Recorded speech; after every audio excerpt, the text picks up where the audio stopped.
आपने एक बात बहुत अच्छी की है कि आसान अल्फाज में समझाऊं। सर बात यह है कि बजट पिछले साल भी आया था, हुकूमत गई थी। अगर उसके असरात अवाम तक आए तो महंगाई पहले से कम होनी चाहिए थी ना। हमारे मुल्क का मसला यह है कि हर साल बजट भी आता है, हर साल उस पर इस तरह तबसरे भी होते हैं, लेकिन जो मुझे फुकदान नज़र आता है ना, वो नीयत का नज़र आता है। अच्छा। देखिए, इसी मुल्क को अभी हम आपके हवाले करते हैं, यकीन करें आप भी अच्छा चला लेंगे।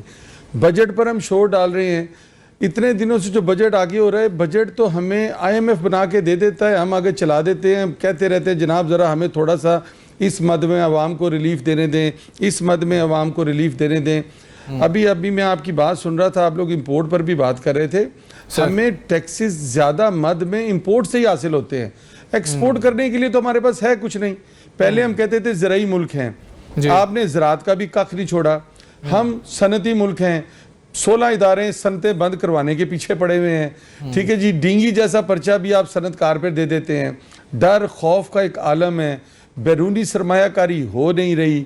तो आज हम शाम तक बैठ के जिस बजट का इंतज़ार कर रहे हैं ना भाईजान, हमें उस बजट की ज़रूरत नहीं है। अच्छा, इस वक्त बजट ऐसा चाहिए। आप देखें, इन्होंने सोलर पर सोचा भी क्यों, मैंने भी सुना है कि शायद उस पर ड्यूटी ना लगाएं। अब हमारा जो सबसे बड़ा इंपोर्ट बिल है वो पेट्रोलियम का है। हम एक बहुत कसीर रकम पेट्रोलियम की मद में बाहर देते हैं।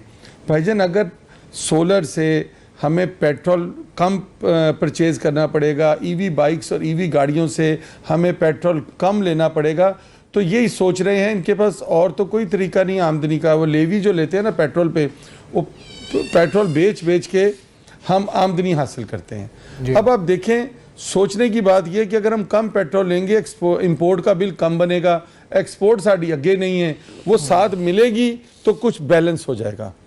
इन्होंने अभी सुनने में आ रहा है शायद कोई IMF का तरला मिन्नत किया है कि जनाब सोलर पे से पाबंदी उठा, हमें टैक्स ना लगाने दें, फिर आप EV बाइक्स और EV। सर 400 रुपये का जिस मुल्क में पेट्रोल हो, 40,000 रुपया आप एक आम आदमी की तनख्वाह का तयन करते हैं, वो भी मिलती नहीं है लोगों को। 40,000 एक बड़ा स्टैंडर्ड है जी। आप घरों में मुलाजिम हैं, शॉप पे लड़के हैं, बेरोजगारी इतनी है कि लोग कहते हैं यार 25,000 ही रख लो, कुछ तो मिलेगा। आप बताएं कि 40,000 में भी आप उस बंदे का बजट बना के देना। ये जो बजट है ये तो हम कर्जे कुर्जे लेके चला ही लेंगे, मुल्क तो चल ही रहा है। लेकिन क्या पिछले 2-3 सालों में गुर्बत में इजाफा हुआ है या खुशहाली में हुआ है? आप पिछले साल के बजट को देखें, अगला भी आ जाएगा, अगले साल फिर अल्लाह ने जिंदगी दी, आपके साथ बैठे होंगे, तो खुशहाली नहीं आ रही है। रोज ब रोज रुपए जवाल हो रहे हैं। हम इतने अदादो शुमार, इतने खरब डॉलर, इतने ट्रिलियन, और सर अवाम को इससे क्या? अवाम तो बेचारी बाइक पे पेट्रोल लेने जाती है, 40,000 रुपये आपने उसकी आम बंदे को रखा हुआ है, उसका बजट बना के दें तो मैं मानूंगा।